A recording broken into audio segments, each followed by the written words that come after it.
Hello everyone, this is doctor Jeevesh Yadav. तो CRAV 2026 के लिए हम लोग मोस्ट इंपॉर्टेंट 21 जो टॉपिक है, 70 टॉपिक यहाँ पे डिस्कस कर रहे थे। और इसी सीरीज़ को कंटिन्यू करते हुए आज की क्लास में हम लोग टॉपिक नंबर 21 के विषय में बात करेंगे। स्टार्ट करते हैं तो आज का टॉपिक। तो पंचकर्म के लिए जो उपयोगी द्रव्य हैं, ठीक है, कौन से हैं उनके विषय में बात कर लेते हैं। जैसे कि वामक द्रव्यों में श्रेष्ठ वामक किसको बोले हैं, तो यहाँ पे आचार्य चरक और सुश्रुत दोनों ने श्रेष्ठ वामक द्रव्य जो है मदन फल को बोले हैं। ठीक है, तो पंचकर्म उपयोगी द्रव्य में वामक द्रव्य में श्रेष्ठ वामक द्रव्य पूछा जाए चरक व सुश्रुत के अनुसार, तो मदन फल को श्रेष्ठ वामक द्रव्य कहा है।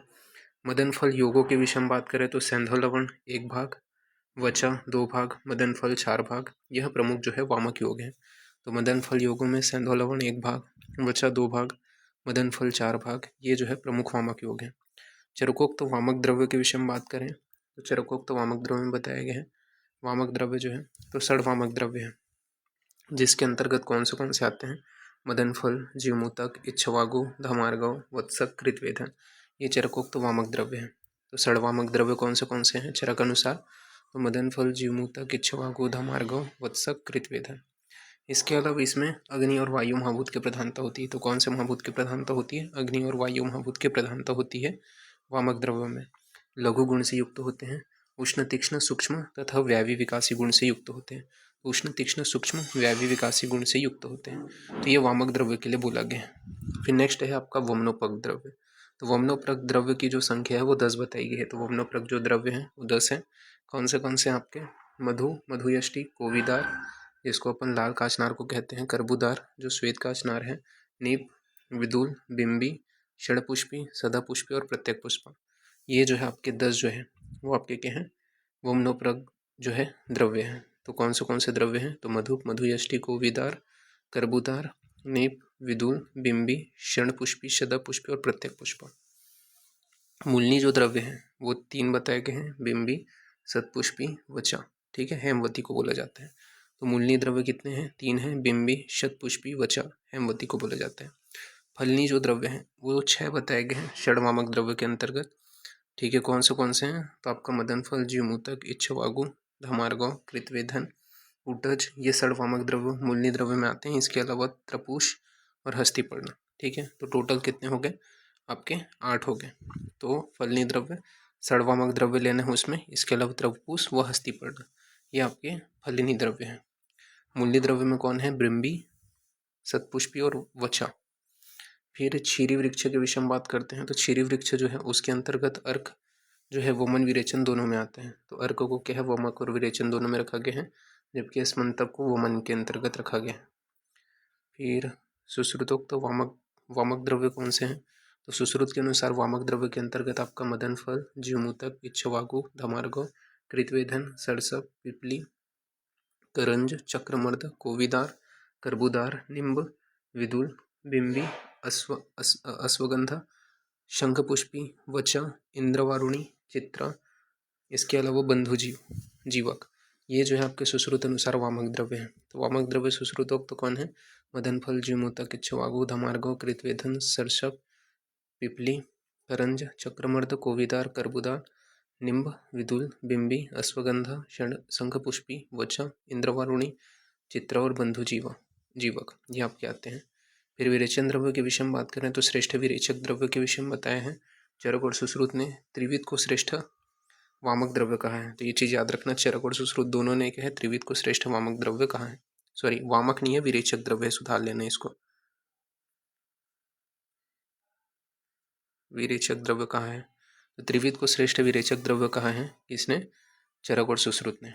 चरकोक्त विरेचक द्रव्य कौन से हैं, तो विरेचन द्रव्य के अंतर्गत 9 विरेच्य कौन से हैं, तो आपका श्यामा त्रिविध, चतुरांगुल, तिलवक, महावृक्ष, सप्तला, संखनी, दंती, द्रवंती, ये विरेच्य द्रव्य हैं। तो 9 विरेच्य द्रव्य कौन से हैं, श्यामा त्रिविध, चतुरांगुल, तिलवक, महावृक्ष, सप्तला, संखनी, दंती, द्रवंती।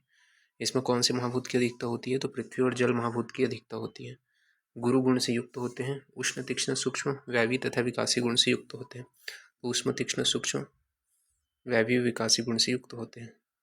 विरेचनोपक जो द्रव्य हैं वो 10 बताए गए हैं। कौन से हैं, तो द्राक्षा, गंभारी फल, फलास, फलसा, त्रिफला, बड़ी बेर, छोटी बेर, बेर और पीलू। ठीक है, तो ये 10 जो है विरेचनोपक द्रव्य हैं। द्राक्षागम भारी फल, फलसा, त्रिफला, बड़ी बेर, छोटी बेर, बेर और पीलू। फिर मूलनी द्रव्य के विषय में बात कर लेते हैं। तो मूलनी जो द्रव्य हैं वो कौन से हैं? तो मूलनी द्रव्य में आपका श्यामा त्रिवित, सप्तला, दंती द्रवंती, हस्तिदंती, अजगंधा, गवाक्षी, अधोगुड़ा, क्षीरणी और विषाणिका, ये जो है मूलनी द्रव्य है। तो श्यामा त्रिवित, सप्तला, दंती द्रवंती, हस्तिदंती, अजगंधा, गवाक्षी, अधोगुड़ा, क्षीरणी और विषाणिका, ये मूलनी द्रव्य है। फलनी द्रव्य के अंतर्गत आपका आरगवद, शंखनी, वायविडंग, कंपिल्लक, रितिकी, अंतःकर कोटर पुष्पी, ये आता है। तो फलनी द्रव्य में आपका क्या आता है? आरगवद, शंखनी, वायविडंग, कंपिल्लक, रितिकी, अंतर कोटर पुष्पी, ये आपके फलनी द्रव्य हैं। फिर द्विविध क्लितक, द्विविध क्लितक किसको बोलते हैं? मुलेठी को बोलते हैं। ये 2 प्रकार के होते हैं, अनूप और स्थलज। फिर नेक्स्ट अपन आगे बढ़ते हैं, द्विविध करंज। तो द्विविध करंज 2 हैं, प्रक्रिया जो लता करंज कहलाता है और उत्क्रिया जो करंज है। तो द्विविध करंज कौन से हैं? प्रक्रिया, लता करंज और उत्क्रिया करंज। फिर शोधन वृक्ष के विषय में बात कर लेते हैं। तो शोधन वृक्ष के अंतर्गत अर्क जो है वो वमन विरेचन दोनों में आता है। तो शोधन में अर्क जो है वो वमन विरेचन दोनों में आता है। इसमें जो है विरेचन तथा पूती, तिलवक और लोद्र विरेचन कर्म के लिए प्रयोग करते हैं। ठीक है, तो ये मतलब स्नुही बस विरेचन के लिए आते हैं और इसके अलावा पूती, तिलवक, लोद्र ये विरेचन कर्म के लिए प्रयोग करते हैं। तो ये आपको ध्यान में रखना है। फिर सुश्रुतोक्त जो वामक द्रव्य है उसके विषय में बताया है। सुश्रुत ने चरकोक्त द्रव्यों के उल्लेख के साथ कुश, काश, इसके अलावा आपका कंकायन और ज्योतिषमती का भी उल्लेख किया है। बकायन और ज्योतिषमती का भी उल्लेख किया है। तो सुश्रुत ने चरकोक्त द्रव्यों के उल्लेख के साथ कुश, काश, बकायन और ज्योतिषमती का भी उल्लेख किया है। फिर वस्ती द्रव्य के विषय में बात कर लेते हैं। तो वस्ती द्रव्य जो है चरकोक्त जो वस्ती द्रव्य है वो 10 मूल जो है वो बताए गए हैं। तो 10 मूल के अंतर्गत कौन से द्रव्य आते हैं? तो आपका वृति, कंटकारी, शालपर्णी, कृष्णपर्णी, गोपछूर, बिल्व, अग्निमन, श्योनाक, पाटला, गंभारी, ये जो है 10 जो है वो कौन है? आपके 10 मूल द्रव्य हैं। ठीक है, तो वृति, कंटकारी, शालपर्णी, कृष्णपर्णी, गोपछूर, बिल्व, अग्निमन, श्योनाक, काश्मरी और पाटला, ये क्या है? आपके 10 मूल हैं। पंचलवण कौन से हैं? तो पंचलवण में सवर्चल, सैंधव, विड़, औद्भिद, सामुद्र, ये पंचलवण है। सवर्चल, सैंधव, विड़, औद्भिद और सामुद्र, ये पंचलवण है।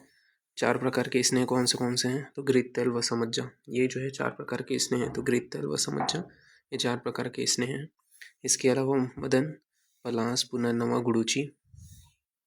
ठीक है, और कौन से वो द्रव्य हैं? तो यव, एरंड, बला, कोल, कुलत्थ और कृत्रिण। ठीक है, ये सब आते हैं। फिर अनुवासन द्रव्य के विषय में बात करें तो अनुवासन द्रव्य में बोले हैं कि अनुवासन वस्तु को स्नेह वस्तु भी कहते हैं। स्नेह के प्रकार 2 हैं, स्थावर और जंगम। तो अनुवासन वस्तु को क्या है? स्नेह वस्तु भी कहते हैं और स्नेह के 2 प्रकार हैं, स्थावर और जंगम। स्थावर जो है वो 2 हैं, तैल और अतैल भेद। ठीक है, जंगम में वसा, मज्जा, सर्पी आते हैं। ठीक है, तो ये आपको ध्यान में रखना है। फिर यहाँ पे बताया है तैल, वसा, मज्जा, सर्पी यथा पूर्व श्रेष्ठ होते हैं। जैसे कि ये क्या है? तैल, फिर वसा, फिर मज्जा, फिर सर्पी, ये यथापूर्व श्रेष्ठ होते हैं। वात कफ विकारों में अनुवासन वस्तु हेतु इसका प्रयोग किया जाता है। तो वात कफ विकारों में अनुवासन हेतु इसका प्रयोग करते हैं। तो सबसे जो सुपीरियर है वो घृत है, उसके बाद में मज्जा, फिर वसा, फिर तैल। फिर इसके बाद में नेक्स्ट क्या बताया है? पित्तज विकारों में। तो पित्तज विकारों के लिए सबसे ऊपर तैल आता है, फिर वसा, फिर मज्जा, फिर घृत। ठीक है, तो मतलब ये सीक्वेंस थोड़ा ये ध्यान में रखना ये कौन सा है। ठीक है, फिर षड स्थापन स्कंद के विषय में बात करते हैं। तो षड स्थापन स्कंद के अंतर्गत कौन से हैं? तो मधुर स्कंद के अंतर्गत क्या क्या आते हैं? तो मधुर स्कंद के अंतर्गत ताम्लिकी, पुनर्नमा, स्वद्रष्टा, कर्कट श्रृंगी, छिन्नरुह, हंसपादी, आत्मगुप्ता, अश्वगंधा, कनकासव, वीरा, वृहति, कंटकारी, बला, अतिबला, छत्रा, अतिछत्रा, सहदेवा, विश्वदेवा, ऋष्यगंधा, ऋष्योप्रोक्ता, क्षुद्रसा, महासा, ये जो है मधुर स्कंद के अंतर्गत आते हैं। तो ताम्लिकी, पुनर्नवा, स्वद्रष्टा, कर्कटशृंगी, छिन्नरुहा, हंसपदी, आत्मगुप्ता, अश्वगंधा, कनकासव, वीरा, वृहति, कंटकारी, बला, अतिबला, छत्रा, अतिछत्रा, सहदेवी, सहदेवा, विश्वदेवा, ऋष्यगंधा, ऋष्यप्रोक्ता, क्षुद्रसा, महासा। ये जो है मधुर स्कंद है। 4 प्रकार की पर्णियाँ होती हैं, मुग्धपर्णी, मांसपर्णी, सालपर्णी, कृष्णपर्णी। तो 4 प्रकार की पर्णियाँ हैं, मुग्धपर्णी, मांसपर्णी, सालपर्णी और कृष्णपर्णी। 6 प्रकार की वल्लियाँ हैं, क्षीरवल्ली, कपोलवल्ली, कपोतवल्ली, सोमवल्ली, गोपवल्ली और मधुवल्ली। ठीक है, तो ये आपको ध्यान में रखना है, ये मधुर स्कंद के द्रव्य हैं। फिर अम्ल स्कंद के अंतर्गत कौन से आते हैं? तो अम्ल स्कंद में गंडीर, आम्लकी, सौविरक, मदिरा, नंदितक, दंतशः, दाड़िम, लकुच, करमर्द और बदर, ये अम्ल स्कंद के अंतर्गत आते हैं। तो गडीर, आम्लकी, शविरक, मदिरा, नंदितक, दंतशः, दाड़िम, लकूच, करमर्द, बदर, ये अम्ल स्कंद हैं। लवण स्कंद के अंतर्गत आपका सैंधव, सवर्चल, काल, पाक्य, विड़, रोमक, औसर, कुप्य, बालुक, पासुज तथा लवण आता है। तो लवण स्कंद के अंतर्गत सैंधव, सवर्चल, काल, पाक्य, विड़, रोमक, औसर, कुप्य, वालुक, पसुज, लवण आते हैं। कटु स्कंद के अंतर्गत पिपली, पिपलीमूल, चव्य चित्रक, शुंठी, मरीच, आद्रक, विडंग,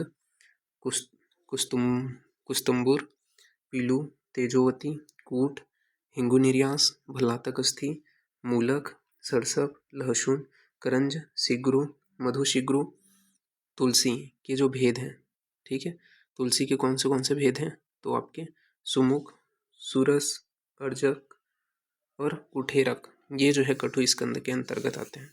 तो ये आपको ध्यान में रखना है। अब नेक्स्ट अपन आगे बढ़ते हैं, बात करते हैं तिक्त स्कंद। तो तिक्त स्कंद के अंतर्गत आपका चंदन, कृतमाल, नक्तमाल, निम्ब, तुम्बुरु, हरिद्रा, दारू हरिद्रा, मुस्तक, मुरवा, त्रैमाण, मंडुकपर्णी, भल्लातकस्थी, मूलक, कटुरोहिणी, कारवेल्लक, करीर, करवीर, केबुक, कठिल्लक, करकोटक, काकोदुम्बर, काकमाछी, पंचतिक्त द्रव्य, वेताग्र, बकुल, गुड़ुची, अवलगुच्छ, अगरू, सप्तपर्ण, तगर, वचा, सुगंधबाला और उशीर, ये क्या है? तिक्त स्कंद के द्रव्य हैं। और नेक्स्ट अपन आगे बढ़ते हैं, बात करते हैं कसाई स्कंद के विषय में। तो कसाई स्कंद के अंतर्गत प्रियंगु, भल्लातक अस्थि, तिंदुक, प्रियाल, विभितक, बदर, कदम्ब, सल्लकी, विष, मृणाल, ताल खजूर, कटफल, अर्जुन, कशेरुक और राजकशेरुक, ये सभी कसाई स्कंद में आते हैं। तो प्रियंगु, भल्लातक अस्थि, तिंदुक, प्रियाल, विभितक, बदर, कदम्ब, सल्लकी, विष, मृणाल, ताल खजूर, कटफल, अर्जुन, कशेरुक और राजकशेरुक आता है। फिर नस्य के हेतु के विषय में बात कर लेते हैं। तो नस्य के हेतु श्रेष्ठ शिरोविरेचक होते हैं। ठीक है, तो नस्य मतलब नस्य हेतु कौन से द्रव्य प्रयोग करते हैं? तो नस्य हेतु जो है वो श्रेष्ठ विरेचक द्रव्य कौन सा बताए हैं? तो अपमार्ग को बताए हैं चरक और सुश्रुत ने। ठीक है, प्रत्येक पुष्प जिसको अपन बोलते हैं, ये श्रेष्ठ शिरोविरेचक द्रव्य है। चरकोक्त शिरोविरेचक द्रव्य के विषय में श्लोक है कि अपमार्ग से बीजानी पिपली, पिपली मिरेचानी च विडंगन्यत शीघ्रवाणी सरसपस्तु तुमरूणी, यानी कि कौन से आते हैं आपके शिरोविरेचक द्रव्य में आपका? तो अपमार्ग, शुंठी, पिपली, मरीच, हरिद्रा, दारू हरिद्रा, सवर्चल लवण, संधो लवण, वायविडंग, शिग्रू, सरसप, पिलू, हरणुक, सिरीज बीज, तुम्बरू, लहसुन, ज्योतिषमती, अजीजा, अजगंधी, पृथ्विका, सुरसा, श्वेता, कुठेराक, फणिझक, इसके अलावा मलकांगी, ये क्या है आपके चरकोक्त शिरोवेचक द्रव्य हैं। फिर विरेचन योगों के आश्रय 6 बताए गए हैं। कौन से हैं विरेचन योगों के आश्रय? षड विरेचन आश्रय इति क्षीर, मूल, त्वक, पत्र, पुष्प, फलानी इति। कौन से हैं? तो आपका मूल, त्वक, पत्र, पुष्प, फल और क्षीर। विरेचक द्रव्यों के जो आश्रय शिरोविरेचक जो द्रव्य हैं उसके आश्रय 7 हैं। कौन से हैं वो 7 आश्रय? तो आपका मूल, त्वक, पत्र, पुष्प, फल, कंद और निर्यास। तो मूल, त्वक, पत्र, पुष्प, फल, कंद और निर्यास, ये शिरोविरेचक जो द्रव्य हैं उसके आश्रय हैं। फिर सिरोविरेचक जो द्रव्य है उसके विषय में बताया गया है कि ज्योतिष्मती और वचा, इसको जो है सिरोविरेचक द्रव्य बताया है चरक और सुश्रुत ने। इसके अलावा किनके किनके मूल प्रयोग करने हैं सिरोविरेचन हेतु, तो अर्क, अलर्क, ज्योतिष्मती, अपमार्ग व अतिविषा का मूल प्रयोग करना है। तो अर्क, अलर्क, ज्योतिष्मती व अपमार्ग तथा अतिविषा का मूल प्रयोग करना है सिरोविरेचन हेतु। लौद्र, मदन, सप्तपर्ण, निम्ब व अर्क के पुष्प का प्रयोग करना है। इसके अलावा तेजोवती, शोभांजन, वृहति, कंटकारी के त्वचा का प्रयोग करना है। तो तेजोवती, शोभांजन, वृहति, कंटकारी के त्वचा का प्रयोग करना है। सुमुख, सुरसा, कुठेरक यानी कि तुलसी के भेद, श्रृंगवेर के पत्र का प्रयोग करना है। अपमार्ग, पिपली, मरीच, सिग्रू, विडंग, हरिणुक के फल का प्रयोग करना है। तो अपमार्ग, पिपली, मरीच, सिग्रू, विडंग और हरिणुक के फल का प्रयोग करना है। हरिद्रा, श्रृंगवेर, मूलक व लहसुन के कंद का प्रयोग करना है। तो हरिद्रा, श्रृंगवेर, मूलक व लहसुन के कंद का प्रयोग करना है। ये यहाँ पे बताया गया। तो इस प्रकार से 21 नंबर का जो इंपॉर्टेंट पॉइंट है वो यहाँ पे फिनिश होता है। नेक्स्ट क्लास में इसके आगे कंटिन्यूशन करेंगे। तो अभी के लिए इतना ही। Thank you.